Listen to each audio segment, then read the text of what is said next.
ଆପଣଙ୍କର ଯଦି ସିଂହ ରାଶି ହୋଇଥାଏ ତେବେ ଏହି ଭିଡ଼ିଓଟିକୁ ନିଶ୍ଚୟ ଶେଷ ପର୍ଯ୍ୟନ୍ତ ଦେଖନ୍ତୁ, କାରଣ ଏହି ଚନ୍ଦ୍ରଗ୍ରହଣ ଠାରୁ ଆପଣଙ୍କ ଜୀବନରେ ଏକ ବହୁତ ବଡ଼ ପରିବର୍ତ୍ତନ ଆସିବାକୁ ଯାଉଅଛି। ଏହି ଚନ୍ଦ୍ରଗ୍ରହଣ ଠାରୁ ଆପଣଙ୍କ ଗ୍ରହରେ ଏକ ବଡ଼ ଚଳନ ହେବାକୁ ଯାଉଅଛି। ତେବେ ଆସନ୍ତୁ ଦେଖିବା କ'ଣ ସେହି ଗ୍ରହ ଯାହା ଆପଣଙ୍କ ଗ୍ରହରେ ଏକ ବଡ଼ ଚଳନ କରାଇବ ଏବଂ ଆପଣଙ୍କୁ ଏଥିପାଇଁ ସତର୍କ ରହିବାକୁ ପଡ଼ିବ।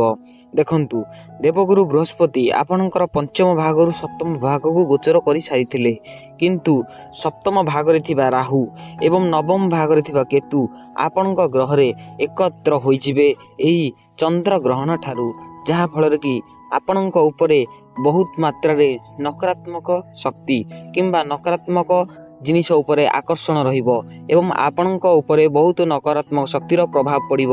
ଯେମିତିକି ଆପଣ କୌଣସି ଗୁଣି ଗାରେଡ଼ି କିମ୍ବା କୌଣସି ଆପଣଙ୍କୁ ଅତୃପ୍ତ ଆତ୍ମାର ଘେରରେ ଆପଣ ବନ୍ଦୀ ହୋଇ ରହିଯିବେ ଏବଂ ଆପଣଙ୍କର ଯାହା ଉନ୍ନତ କାର୍ଯ୍ୟ କରୁଥିବେ କିମ୍ବା ଯେକୌଣସି କାର୍ଯ୍ୟକୁ ଆରମ୍ଭ କରିବାକୁ ଚାହୁଁଥିବେ, ସେହି ଚନ୍ଦ୍ରଗ୍ରହଣ ଠାରୁ ଆପଣଙ୍କର କାର୍ଯ୍ୟଟି ବନ୍ଦ ହୋଇଯିବ ଏବଂ ଆପଣ ଯଦି ଚାକିରି କ୍ଷେତ୍ରରେ ମଧ୍ୟ ଉନ୍ନତି କରିଥିବେ ତାହା ମଧ୍ୟ ତଳକୁ ଖସି ଆସିବ।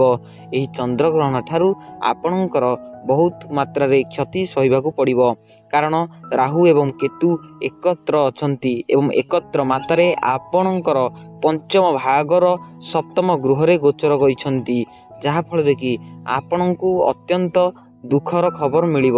ଅତ୍ୟନ୍ତ ଆପଣ ଦୁଃଖ ଫିଲ୍ କରିବେ, କାରଣ ଆପଣଙ୍କର ଏହି ରାହୁ କେତୁ ରହିଥିବାରୁ ପଞ୍ଚମ ଭାଗର ଦ୍ୱାଦଶ ଘରେ ପୁଣି ଗୋଚର କଲା ପରେ ଆପଣଙ୍କୁ କିଛି ତ ସୁଖ ପ୍ରାପ୍ତ ହେବ, ନଚେତ୍ ଆପଣଙ୍କ ଉପରେ ସର୍ପଦୋଷ କିମ୍ବା କୌଣସି ସ୍ୱାସ୍ଥ୍ୟଜନିତ ରୋଗ ଉପରେ ଆପଣଙ୍କ ଉପରେ ପଡ଼ିବ। ଯେମିତି ଆପଣ ଦେଖନ୍ତୁ, ସ୍ୱାସ୍ଥ୍ୟ ଉପରେ ଆପଣଙ୍କ ଉପରେ କୌଣସି ଥଣ୍ଡା ଜନିତ ହେଉ କିମ୍ବା ଗ୍ୟାସ୍ ଜନିତ ରୋଗ ହେଉ ଆପଣଙ୍କର ପଡ଼ିବ ଏବଂ ଆପଣଙ୍କୁ କୌଣସି ସର୍ପ ଜନିତ ଯେମିତିକି ସାପ, ଆପଣ ଏମାନଙ୍କ ଠାରୁ ଦୂରେଇ ରହିବେ। ପାଣି ଏବଂ ନିଆଁ ଏହି ଦୁଇଟି ଜିନିଷ ଠାରୁ ଦୂରେଇ ରହିବେ।